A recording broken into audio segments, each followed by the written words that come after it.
Hello everyone, स्वागत है आपका मेरे ऑनलाइन यूट्यूब चैनल संकल्प मैथ क्लासेस में।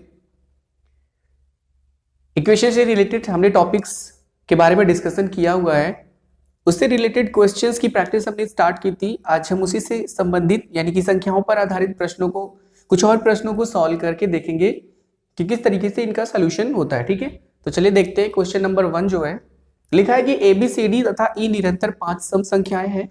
यदि A तथा B का योग 162 हो तो सभी संख्याओं का योग कितना है।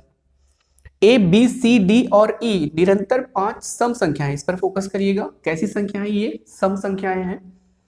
तो अगर हम मान लें कि जो माना संख्याएं जो हैं, जैसे मान लीजिए हमने 5 है, जैसे A है, B है, C है, D है और E है। बीच वाले को अगर हम यक्स मान लें तो आप सबको पता है कि कोई भी संख्या अगर सम है तो अगली सम संख्या या उसके पीछे वाली सम संख्या, अगली सम संख्या +2 करने पर और पीछे वाली संख्या -2 करने पर मिलेगी। जैसे मान लीजिए 2 एक सम संख्या है। सम का मतलब तो आपको पता होगा, सम मतलब ऐसी संख्याएं जो 2 से डिवाइड होती है, 2 से विभाजित होती है। तो अगर एक संख्या 2 है तो इसके आगे 2 + 2 = 4 यानी अगली सम संख्या 4 होगी। फिर 4 + 2 = 6 यानी अगली सम संख्या 6 होगी। ठीक है, इसी तरीके से अगर 6 है तो 6 में से -2 करेंगे तो अगली पिछली सम संख्या, और इसमें से -2 करेंगे तो उसके पीछे की सम संख्या हमें मिलती रहेगी। तो अगर हमने C को यक्स माना है तो इसके आगे की सम संख्या x + 2 होगी, इसको हमने माना है सम, तो ये भी सम। इसमें 2 और जोड़ेंगे तो x प्लस कितना हो जाएगा, 2 + 2 4।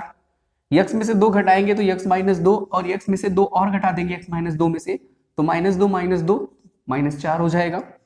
इस तरीके से A x - 4 को रिप्रेजेंट करेगा, B x - 2 को, C x को और D x + 2 को, और E जो है वो x + 4 को रिप्रेजेंट कर रहा है। अब देखिए इसमें बोला है सेकेंड लाइन की A तथा B का योग जो है वो 162 है। A और B का योग यानी इन दोनों का योग जो है वो 162 है। तो सभी संख्याओं का योग कितना है? अगर सभी संख्याओं के योग की बात हम करें तो इन सबको जोड़ना पड़ेगा, और आप देख सकते हैं कि -4 + 4 से कैंसिल हो जाएगा, +2 -2 से कैंसिल हो जाएगा। 1x 2x 3x 4x और 5x यानी कुल योग जो होगा वो आएगा 5x। कितना आएगा? 5x। अब अगर केवल हमें x का मान पता चल जाए तो हम 5 से गुणा करके आसानी से इन पांचों संख्याओं A B C D और E का योगफल निकाल सकते हैं। ठीक है, तो चलिए देखते हैं। जो प्रश्न के अनुसार A और B का योगफल यानी A + B जो दिया है वो 162 दिया है, और A के स्थान पर होगा x - 4 और B के स्थान पर होगा x - 2। इनका योगफल 162। x और x जुड़ेंगे तो 2x बनेंगे, -4 और -2 -6 बनेंगे।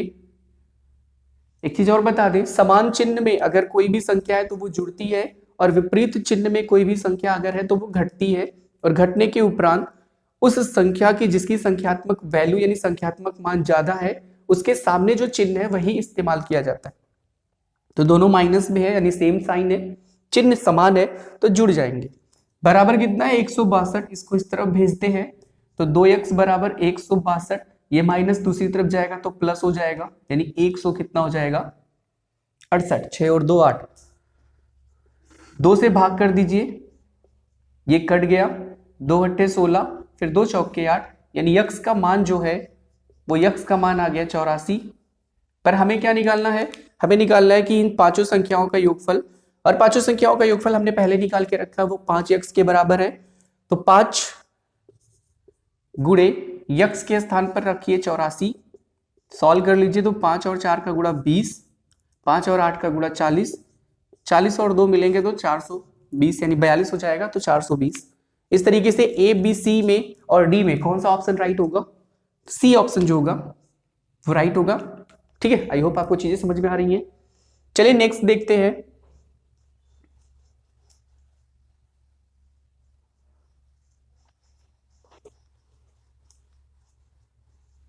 नेक्स्ट क्वेश्चन नंबर 2 जो है वो दो संख्याओं का अंतर 3 है तथा इनके वर्गों का अंतर जो है वो 39 है। मान लीजिए संख्या एक x मान लीजिए और एक y मान लीजिए, तो इनका अंतर यहां पर ये भी मान लीजिएगा कि x जो है वो बड़ा है किससे? y से, क्योंकि अंतर हमेशा बड़ी संख्या में से छोटी संख्या माइनस करके मिलती है। तो x - y बराबर कितना है? 3 है। फिर बोला इनके वर्गों का अंतर, यानी वर्ग तो x का वर्ग x स्क्वायर से रिप्रेजेंट होगा और y का वर्ग y स्क्वायर से रिप्रेजेंट होगा। तो x का वर्ग माइनस y का वर्ग, यानी इनके वर्गों का अंतर कितना है? 39 है। ये इक्वेशन फर्स्ट है। अब हमसे पूछ रहा है इनमें से बड़ी संख्या कितनी है, तो बड़ी संख्या यानी x की वैल्यू हमसे पूछ रहा है। ठीक है, एक चीज सर्वसमीका आपने पढ़ा होगा, एक आइडेंटिटी आपने पढ़ी होगी, आइडेंटिटी जिसको सर्वसमीका बोलते हैं। आपने पढ़ा होगा कि a square minus B square that is equals to a minus B with in first bracket and a plus B with in second bracket. I hope आपको ये आइडेंटिटी पता होगी। ठीक है, तो इसके प्लेस पर हो कितना जाएगा? ये हो जाएगा x minus Y into X plus Y और बराबर कितना? 39। x माइनस वाई की वैल्यू कितनी है? 3, समीकरण 1 से। तो x माइनस वाई के स्थान पर हम 3 रख सकते हैं, तो इसके स्थान पर हम 3 रख सकते हैं। गुणा है, इस बीच के बीच में कोई साइन नहीं तो गुणा होगा, और x प्लस वाई बराबर कितना? 39। 3 से भाग कर दीजिए दोनों पक्षों में, यहाँ कैंसिल हो जाएगा, और 3 को जब हम 39 को 3 से भाग करेंगे तो 13 बार जाएगा, 13 3 39। इस तरीके से आप देख सकते हैं कि x प्लस वाई का मान जो है वो कितना आया? 13। इसे मान लीजिए समीकरण 2 है। अगर हम समीकरण 1 और समीकरण 2 को जोड़ दें, इक्वेशन 1 और इक्वेशन 2 दोनों को ऐड कर दें, तो x माइनस वाई जो है वो 3 है, x प्लस वाई जो है वो 13 है। दोनों को जोड़ेंगे तो दोनों पक्षों में जोड़ेंगे, जोड़ने पर साइन नहीं बदलता इसलिए ये प्लस में ही रहेगा। Minus Y plus Y cancel कर देंगे एक दूसरे को, x और x मिलेंगे तो 2x होंगे, 13 और 3 मिलेगा तो 16 होगा। 2 से भाग कर दीजिए, कट गया, और इधर 2 अट्ठे 16। इस तरह x का जो मान आया वो कितना आ गया? x का जो मान है वो 8 आ गया। ठीक है, तो हमसे बोला गया था इनमें से बड़ी संख्या निकालनी है हमें, और हमने पहले मान लिया था कि x जो है वो बड़ा है y से, तो पहली संख्या क्या हो गई? बड़ी संख्या क्या हो गई? 8। ऑप्शन कौन सा राइट होगा? ए वाला ऑप्शन राइट होगा। आई होप आपको चीजें समझ में आ रही हैं। चलिए नेक्स्ट क्वेश्चन देखते हैं, क्वेश्चन नंबर 3। आसान है सवाल सब, प्रैक्टिस करेंगे तो बेहतर रिजल्ट जरूर मिलेगा। यहां लिखा है 3 संख्याओं का अनुपात 3:4:6 तथा इसका गुणनफल 1944 है। इनमें सबसे बड़ी संख्या कौन सी है? तो अनुपात के जो भी इक्वेशन मतलब क्वेश्चन दिए हुए होते हैं, उन्हें जब हम मानते हैं तो मानक संख्याएं जो हैं उसमें से एक संख्या मान लीजिए क्या है? 3x है, दूसरी संख्या 4x है और तीसरी संख्या क्या है? 6x। ठीक है, एक संख्या क्या है? 3x, दूसरी 4x और तीसरी क्या है? 6x। 3:4:6, क्योंकि अनुपात में बराबर चीजें क्या होती है? वो हटा दी जाती है, तो x हट जाएंगे, 3:4:6 बचा रहेगा। प्रश्नानुसार बोला है कि इनका गुणनफल यानी 3x, 4x और 6x को जब हम गुणा करेंगे तो ये 1944 आएगा। 3 4 6 को इधर भेज दीजिए, x तो कितने x? x की घात 3, आप सबको पता है। आधार बराबर, तो सबकी घातें क्या होती हैं? गुणा करने पर जुड़ जाती हैं। 1 1 1, तो 1 1 1, तीनों को जोड़ेंगे तो 3 हो जाएगा। इस तरीके से x की घात कितना हो गया? 3। जो भी चीजें गुणा में होती है बराबर के दूसरी तरफ वो कहां चली जाती हैं? भाग में। भाग का मतलब बटा, तो 3 गुणे 4 और गुणे 6, ये ऐसे ही जिस तरीके से वैसे ही चलाएगा। 3 से कैंसिल कर दीजिए, 3 6 18, 1 19, 3 चौक 12, 2 14, 3 अट्ठे 24। ठीक है, अब यहां पर 4 से काट दीजिए, 4 1 4, 2 6, फिर 4 3 12, 13 14 यानी 2 8 28, 4 7 28।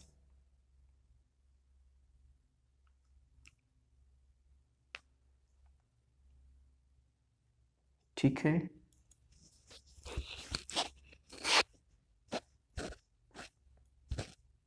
तीन अनुपाते 4:6, ठीक। 3 गुणे 4 गुणे 6 और फिर 1944 से एक बार फिर से कैंसिल करके देखते हैं। 3 6 18, 1 19, 14 हो गया, फिर 3 चौक 12, 12 2 14, 24, 3 अट्ठे 24। ठीक है, फिर 4 1 4, 2 6, सॉरी यहाँ पर रॉन्ग हो गया था, 4 एकम 4, 2 6 है, 4 छक 24 और फिर 4 दूनी कितना होगा 8, 162 होगा।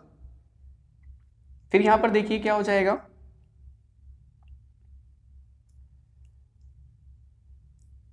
6 से कैंसिल करिए, 6 दूनी 12, 12 4 16, फिर 6 से 42। इस तरीके से यक्स की घात 3 का मान कितना आ गया 27, और 27 इधर घन है, दूसरी तरफ भेजेंगे तो घनमूल, तो यक्स का मान कितना आएगा, या आप इसको इस तरीके से भी लिख सकते हैं 3 की घात कितना 3, क्योंकि 3 की घात 3 का मतलब 3 का 3 बार गुणा, 3 गुणे 3 गुणे 3, 3 गुणे 3 गुणे 3 27 होगा।